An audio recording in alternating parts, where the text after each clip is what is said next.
My recent video regarding the treatment of Parkinson's and MS with ballroom dancing generated a lot of great conversation.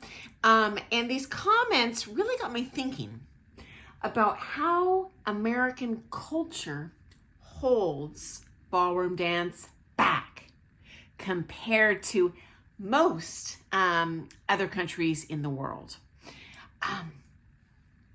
So as you know, United States really dominates the world dance sports competitive scene.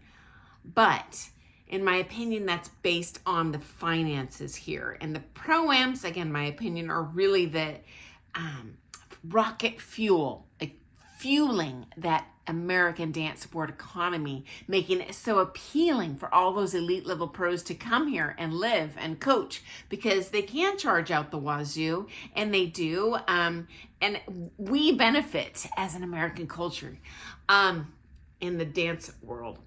But I have a dark theory, and I shared that in that video, that the pharmaceutical companies are promoting drugs. I should have clarified in that video, the ballroom dance industry is not really commercialized marketing and kind of mobilized the way many other industries are, like food, for example, okay? So we don't have those billions of dollars, to invest in, TV, in heaven knows my own YouTube feed. I don't do TikTok and such, but I imagine those of you who do all that other social media are just inundated, like my YouTube channel is, my Facebook, with ads for medications like Ozempic. And it really overshadows the benefits of ballroom dance, and often how ballroom dance is even more beneficial than any prescription medication, okay? Now, to clarify, I don't see the problem being in the doctor's offices, okay? I'm pretty sure as a standard operating procedure in the United States, when you enter the office, they ask about, how many days a week do you exercise, etc. But I do think it would be extraordinarily helpful, not only to the ballroom dance world, but to the overall American community, to suggest ballroom dancing, because even me, as a fit person, I'd probably blend if I walked into a gym. But I gotta tell you, if my doctor said, well, you need to exercise X days a week, and I walk into Gold's and I'm surrounded by a bunch of stacked, sweaty dudes pumping iron, I'm gonna feel real uncomfortable. Like I don't belong. And the benefit of ballroom dance compared to even other styles of dance like ballet, you can start when you're 70 years old, easy peasy. Take a beginner's group class. It's very inexpensive, cheaper than a gym membership. You're in a class with other beginners, that aren't elite level, soccer players in a league or something. And so you're on an equal playing field.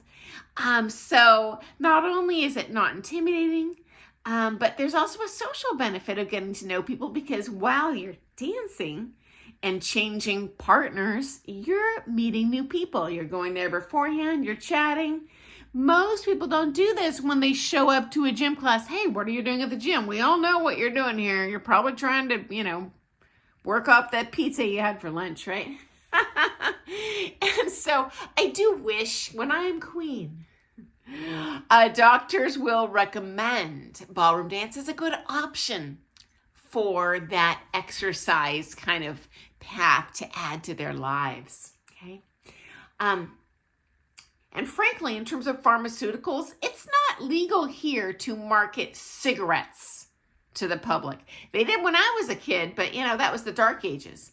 So why they can market like Manjaro or whatever, I don't know all the names of these meds, directly to the patient is insane to me.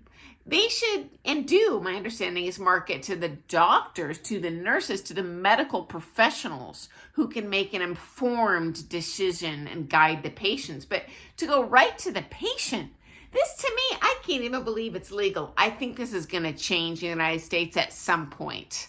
But Mama don't like it. And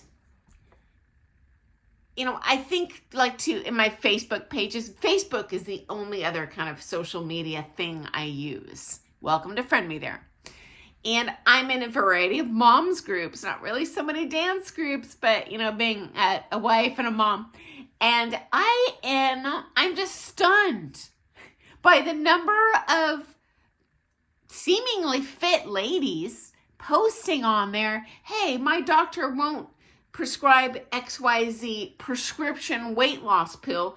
Can you refer me to someone who does? And then 10 women will post responses on there. How does that person should not even know about this drug? And the primary purpose of this drug isn't even weight loss, it's to treat something else, and this is a side effect. Like, it is all sorts of ugly to me. And I do feel if the pharma industry was not allowed to advertise to the public, to the patient, I do think they should market themselves to the doctors, because doctors need all the options they can to make great choices.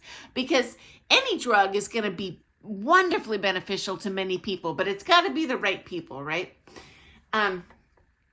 Okay, next up. I'm also aware that doctors are fully knowledgeable that fitness and exercise, it's a good thing. Okay, next up. In the previous video, don't get mad at me.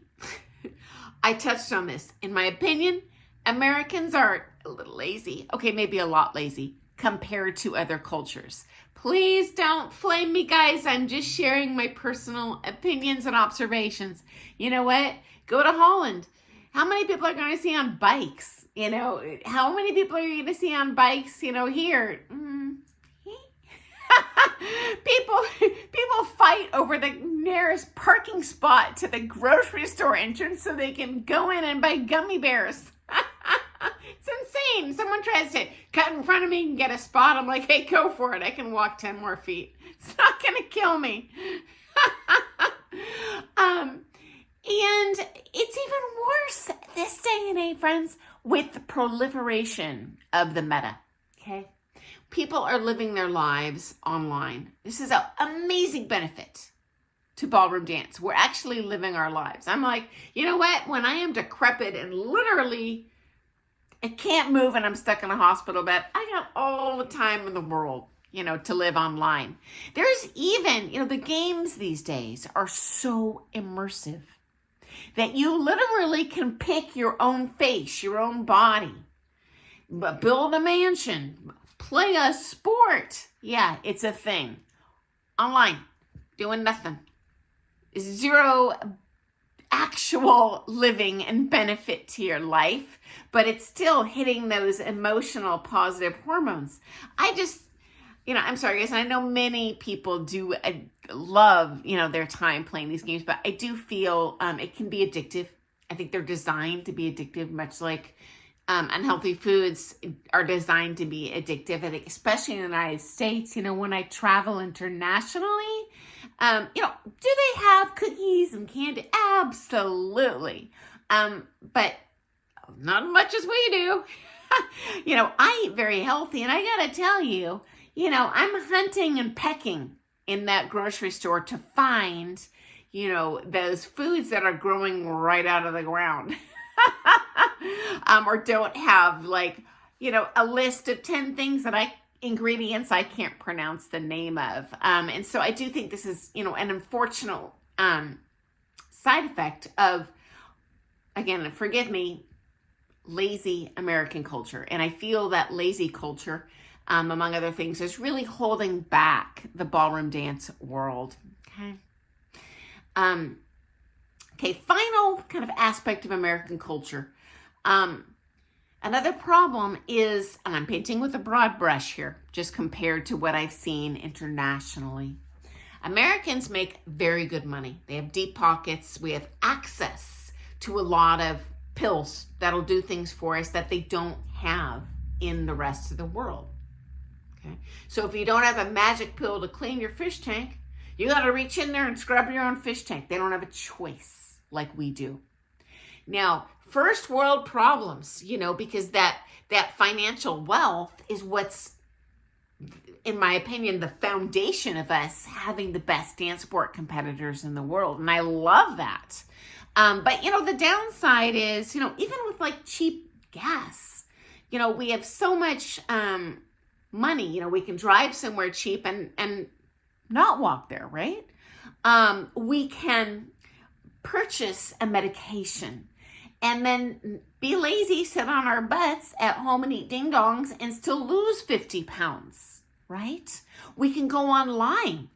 Everyone and their dog has their own, 10 gaming systems. They can go online and pretend they're playing tennis and do nothing in real life. So I do feel in these different regards, the United States is really our ballroom dance community, especially socially, is really held back. Again, if I had a magic wand, I'd fix it. I guess I'm just venting today. And you know what? If I'm wrong on any of this stuff, jump in. I love your comments. I learned so much from you.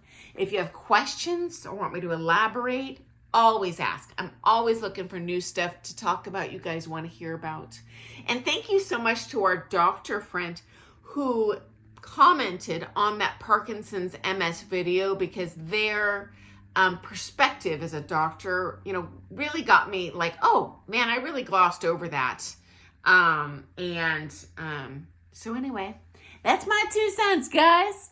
And I look forward to seeing you tomorrow morning for some more things ballroom dance, guys. Always a new topic. It might be a dance video or a study or a crazy story I've seen in these 40 years in the industry, but I always love your stories too. I'm only one person in a world of ballroom dancers. So have an awesome day, guys, and go out there tonight and have a good dance for me. Okay, toodles.